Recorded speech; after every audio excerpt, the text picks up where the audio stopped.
Diys-by-dar. Here are 8 thrift flips for my booth smalls. So I will go through every one except for that painting that's on that stand. That's for next time. And let's get right into it. The first one it was a triple frame, and you can see that it's yellowed. So I took some of this Ultra Cover Premium Matte Rust-Oleum paint in white and just painted that, and it turned out really nice, and I was ready to continue. This is the frame. It had a couple scratches in it, but you really couldn't see them. So it was all right, and I went ahead and started with my triple cardstock and drew where I needed my pictures to go so they would fall right in the frame. I have a guillotine cutter, and I cut all these pieces to size, so I'm ready to go. Went through all of my scrapbook pictures, and I decided on some bees, which is right for the springtime here, some happy little bees. You can see I have a lot of them. I've purchased these from Temu, anywhere from $2 to $3. You can get 30 to 40 of them, and I have quite a collection. So I'm going to get started with these little bees, and you can see where I have my cardstock marked with the pencil. I am going to take my Elmer's glue stick in purple, and this is for scrapbooking and for paper and for photos. And I'm going to completely cover that area with the glue to get this ready to line this picture up to go there. And you can see I'm off a bit because I wanted to capture that whole bee in that picture, so I went over the edge. You can leave it or you can cut it off. And I went ahead and I cut it off because I'm such a perfectionist. And the next one that I'm going to work on, for some reason, some of these little prints, they come with edges that look as if they were burnt. Well, that creates a problem when you want something to look squared up. So when I cut this side off, I'm going to save some of that paper and put that underneath them corners so you can't notice them as much because they'll be the same color and it will kind of go together well. So I'm matching up some little pieces that I'm going to put underneath there so you can't notice that. And then a little piece down there at the bottom that has some dark coloration in it. So it should come out looking pretty much the same. I have my glue on the back, and I'm going to line it up with my pencil marks and put it into place and smooth it down well. And a lot of times I will also take my brayer that is just simply like a small roller, and I will roll them as well. I have some Posca pens. They're acrylic paints, and you need to store them laying on their sides. And before your use, make sure you shake them up for a good 20 seconds. And I'm using the gold and the silver, and I'm simply going around some of the flowers, and in this case, the bee, giving him some golden stripes. And then also inside that flower, I'm putting some little silver dots. So it kind of looks like sunflower seeds maybe. All my pictures are completed. I'm ready to get them in the frame. So I carefully hold it in place and get one piece of tape on there. And then turn that back over and check the placement. And if it looks good, then I'm ready to go ahead and complete putting the rest of my tape on. And once I have all my pictures done, I'm ready to put it back in the frame. Clean that glass good because you don't want to trap dirt in there. Get your pictures back in. I had a little piece of cardboard that was already with the frame to help tighten it up a bit. And then the final layer is going to be that back piece, which is a black velvet. I'll get that into place and then lock it down, with the final step being a nice roll with a lint roller. And there you have it, my happy little bees. Now, I had 4 different things that I needed to spray paint, and so I took them all outside, and these are the ones I'm going to work on today. And I'm going to start with this little galvanized bucket that I sprayed, and I'm going to apply some transfers. And I believe that these came from Dixie Belle, and they are the cactus and succulent transfers. And half of this bucket is going to be cacti, and then the other half is going to be succulents. So with any transfer, once you put it in place, you're committed. Start rubbing it down, and then when you start to lift that end up, if you see any of it lift, you need to put that transfer sheet back down and rub it a little bit harder to get that image to transfer to your piece. And a lot of times I will just use my thumbnail. So I have one on. I am going to continue on my way and fill this side with cactus and then the other side with succulents, which you can see. Now I did take this out and spray it with some matte polyacrylic spray to seal those transfers afterwards. And I am ready to go ahead and start putting in my succulents. I have my green floral in there, and I did put some glue on the outside edges of those rounds just to hold them in place a little bit. I'm going to start in the center with my tallest and biggest succulent, and then I am going to work my way around with all the smaller ones. And then I have some Spanish moss as well, which I'm going to put in there around the succulents. And I kind of went more with succulents on the succulent side and more cactus looking pieces on the side that I had the cactus transfers on.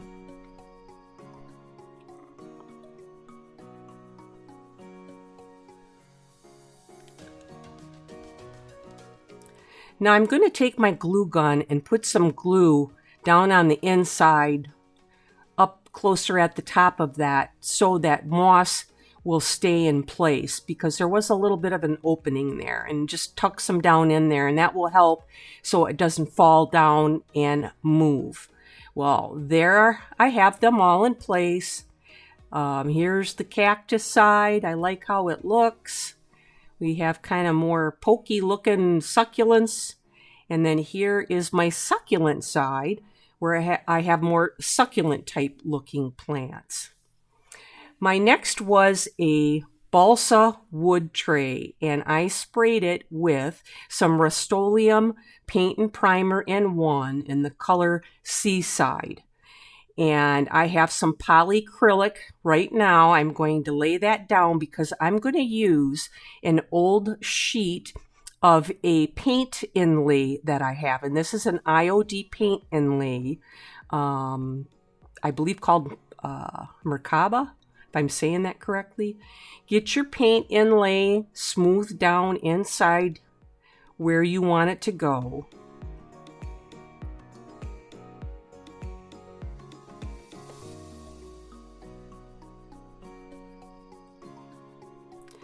And I had both sides on each edge needed another little piece, so I had to cut a little strip and put it in there. You are going to wet it with some water, and then take a wet rag and just dab it so all of the area is wet.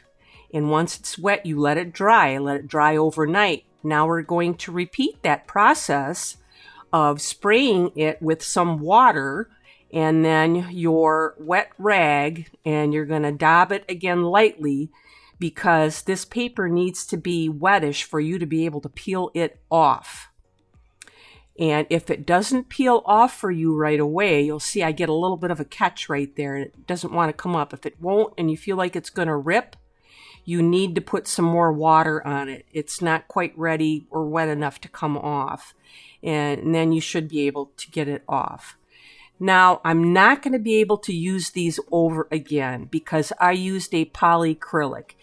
If you used paint, you can use your inlays over up to 3 times, maybe 4 times, but since I used polyacrylic, I can't.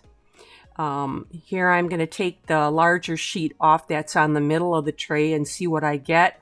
Hopefully it covered enough and it halfway decent, because this little tray was quite boring the other way that it was just painted. And here I go. It's looking pretty good. I'm liking it.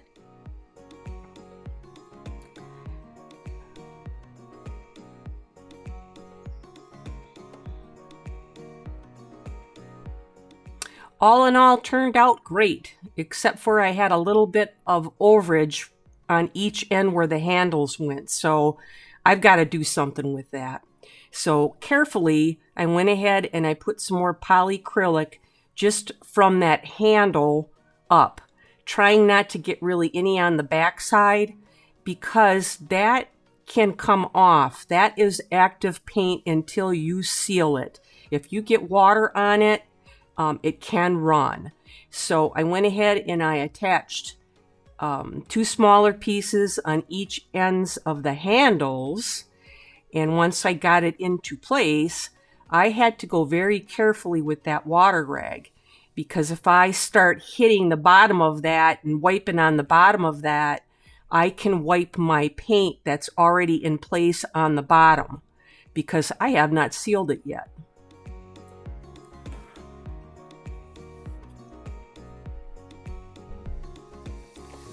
All right, carefully wetting it to take it off, and hopefully I have a pattern there that'll take care of this problem.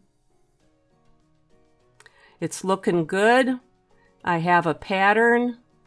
I didn't wreck the bottom, so we'll get the other side off, and it looks like I'm in luck. Now at this point, I'm going to spray it just real light once with some polyacrylic spray, because I don't want this to smear. And this is what I use, some matte clear by Rust-Oleum, before I put my final sealer on. I have had a lot of problems with paint running, smearing acrylic or paint inlays, and when I do that, it works perfect, and it came out really nice. The next was this tray that I got for $2, and you can see there's rust kind of in the corner. So I had to spray it with some Rust-Oleum spray that was for rust, and then I went ahead with the paint and primer in an antique farmhouse white, 3 coats each side. Now I am just distressing it a little bit with a piece of 120 grit sandpaper. IOD, Iron Orchid Designs, and this pattern is Collage de Fleur. And I like these because they come in 8 12-inch by 16-inch sheets. And I want to pick some flowers out to go on the front of this tray. And I wanted to stay away from things that were totally white like that, because I didn't think that they would show up very good on that tray. So we'll see if you like the design that I picked, and we will get the transfers on this tray.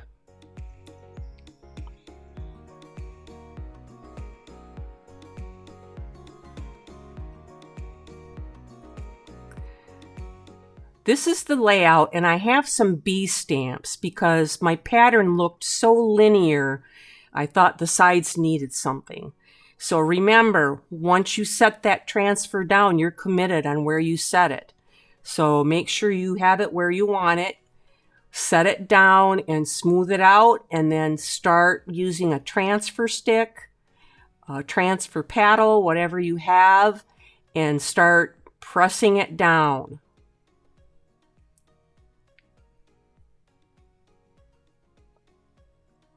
A lot of times I like to go underneath and use my finger, and I'll kind of lift it, and then I can see if any of that transfer is staying up on the paper, and then I can put it back down and try to hit it again.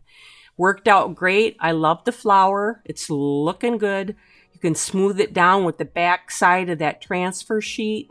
Make sure it's all in place good. And there's my last transfer. And now I'm going to stamp these little bees. And I used IOD's ink in stone gray. And this was just some bee stamps I got off of Temu. And I try to not move it. Keep one finger on it. Press all the areas down. so I don't get any ghosting, which means just double pattern. That just makes it a little bit harder when you want to stamp, paint, stamp, which I didn't do on this one. I just stamped and then I painted it. And there is my little bee. And I got a little bit of ghosting right up there at the top, and I'll have to cover that up with some paint. And I had to hand paint these bees because I didn't want them to look cartoonish. Like I said, I wasn't going to paint, stamp. I wasn't going to stamp, paint, stamp, so I just stamped it and I am painting it. And you can see how small that little brush is that I'm using. But for how small they are, they turned out really well that I thought they looked like some nice fuzzy little bees.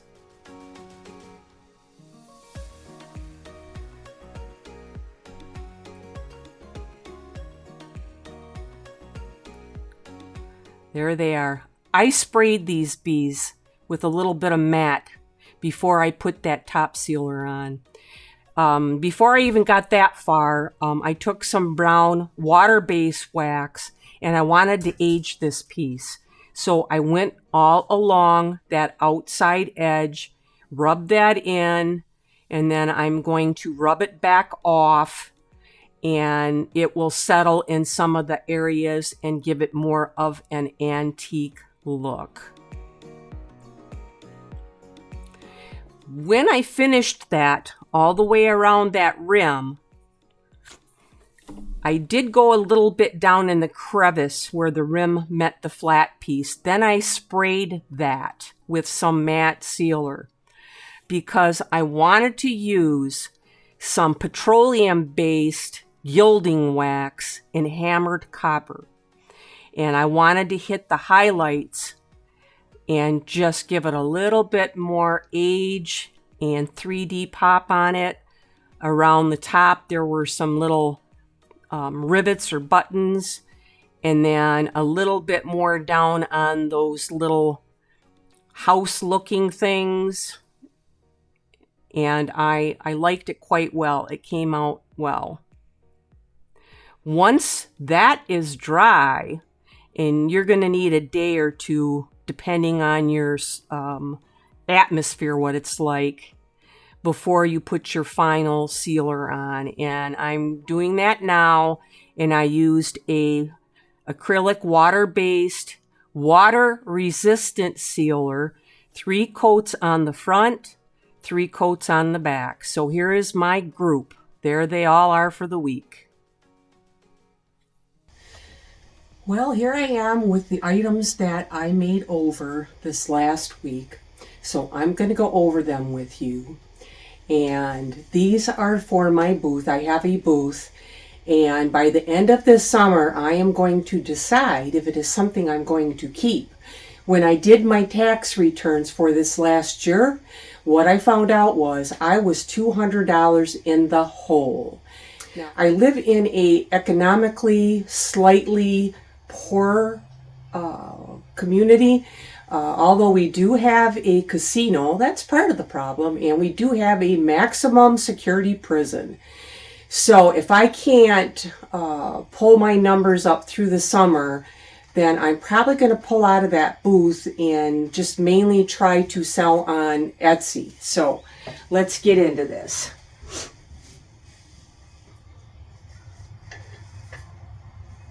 The first piece that I have was a $2 tray, and it did have some rust kind of along in the corner. So what I did was, and I have to write this down on, I have to write this on a tag because I have lupus, so I got loopy brain, and I can't always speak correctly and remember things. I started off with some Rust-Oleum Clean Metallic Primer, which is for rust. Then I went and I used some Universal Matte Paint Primer, which I like a lot better, in the color Antique Farmhouse. And then I sprayed it with that. And you can see in the video what I did. I had to hand paint the bees because this was so intricate and looked so great. I couldn't have any cartoonish looking bees, so I had to hand paint them. This tray was $2 because of its condition. I probably will sell it maybe at $18.95. This tray here was also $2, a Goodwill find, but it was like a balsa wood. And what I will warn you about that is it will just suck up the paint. I sprayed it with the Rust-Oleum, again, paint and primer in one in the color Seaside, and it just kept sucking it up and sucking it up. I think I put 4 coats on here. So just be aware of that if you use anything that is like a balsa type wood. Then I had some inlays that I put on there, and it turned out pretty good. And I sprayed with a clear matte spray first before I put a water resistant sealer on it last on both sides. So I probably will see if I can maybe get $13.95 for this. This little guy I just bought as is. It was $2.50. I'll see if maybe I can get $13.95 or $14.95. Let me see what I put on here. Oh, no, $7.99. Boy, oh boy. I might have to change that price. This little lovely wicker tray I also bought for $2. I just had to clean it off with the hose and let it dry in the sun. And I'm going to try to sell this for $5.99. I bought this little galvanized steel tub. I had to hit it with some of that metal primer first. There was a little bit of rust on it, not much, just a little bit. And then I went and I hit it with the Rust-Oleum paint and primer in Farmhouse White. And put my transfers on, and I probably, because of what I have in the money in the succulents, I'm probably going to have to go maybe $18.95 on this one. This beautiful fish tray. Now, I paid, I couldn't even believe it, $3 for this, and it is from the seller and made for Macy's. And when I look these up, they go for about $50. But in my area, I may try to get $24.95 for it. I was going to put like the fish bones in the middle, but I thought I'm not gonna ruin this one with something like that. I'm gonna leave it just the way it is. This little flower can was a bit because I bought it off of Temu. So I paid $5 for the can, and I've got $2 in the flowers maybe on what I purchased, and I'm hoping that I can get $12.95 for this. It goes really well with this print that I did, which shows all the happy little bees. And I got this, see if I can get the glare off there. I did get this frame for $3 because the mat was so yellowed. But you can see if you just paint it with some primer, it comes out really great. And I will see if I can get $13.95 out of this, and I'm sure I probably can. The last thing that I have was this gorgeous wooden vase that somebody had painted half with white. So I went ahead and I finished painting it with a Rust-Oleum metallic in turquoise. And I found these lovely flowers, and I paid $3 for those at Goodwill. And I did wash them in the bathtub with a little bit of Dawn and put them outside to dry, and they're really beautiful. So $3 for this vase, $3 for the flowers, and then the paint. So I maybe have $8 into it. I may try to sell this because of the flowers for $22.95. So that's where we're at this week. I'm going to show you a couple pics of the new piece that I'm working on and the piece that I did last weekend, which was a doozy. So stay tuned. I'll see what I have for you next Sunday at 7. And you guys have a great week. If you haven't seen my piece from last weekend, I'll put a link in the description. It was really cool. This is the next piece I'm working on, and it should be comparable. So I want to say thank you, like and subscribe, and I will see you next Sunday at 7.